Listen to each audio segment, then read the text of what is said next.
अमर रहे, अमर शहीद अमर रहे। वंदे मातरम, कांग्रेस जिंदाबाद, अजय गुप्ता जिंदाबाद, लो गुप्ता जिंदाबाद, गीता देवी गुप्ता जिंदाबाद।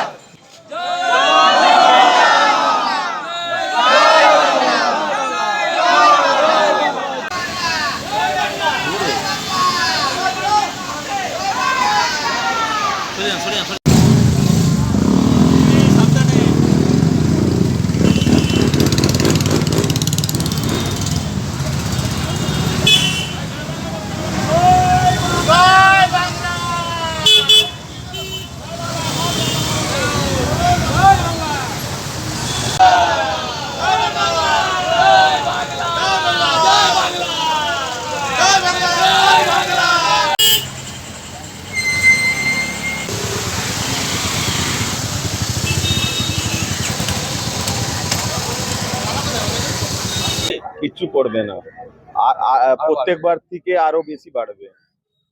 বার্তা কি দেবে? আমরা এই 26-এর জন্য রেডি আছি। আবার আমরা মুখ্যমন্ত্রী দিদিকে দেখতে চাই আর মানুষের কাজ করব, যেরকম আমরা দিদির নেতৃত্বে মানুষের জন্য রয়েছি, মানুষের কাজ করছি। আপনারা তো 12 মাস দেখতে পাচ্ছেন কি আমরা তৃণমূল পার্টি দিদি মিলে জুলে কিভাবে কাজ করছে জনগণের জন্য। আমরা প্রথমবার এরকম কিছু দেখতে পেলাম।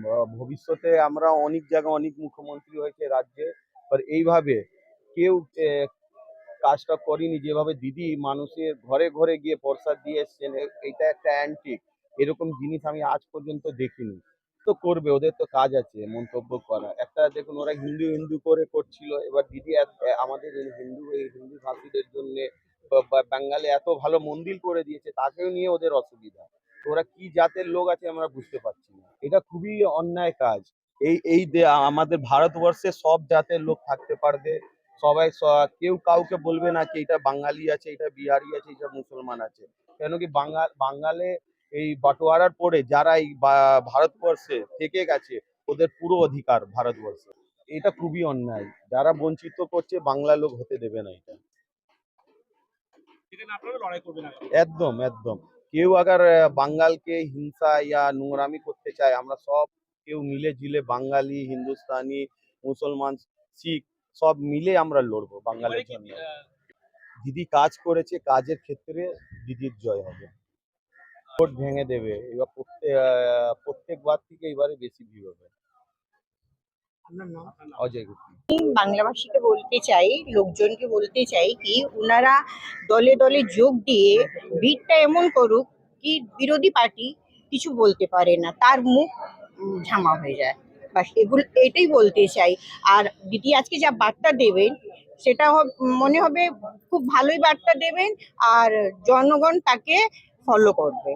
আর ফলো করে যে আমরা কাউন্সিলররা আছি ভালোভাবে কাজ করে দিদিকে জয় করে 26-এ আবার আনবো। নীলু গুপ্তা, কাউন্সিলর নীলু গুপ্তা, 7 নম্বর।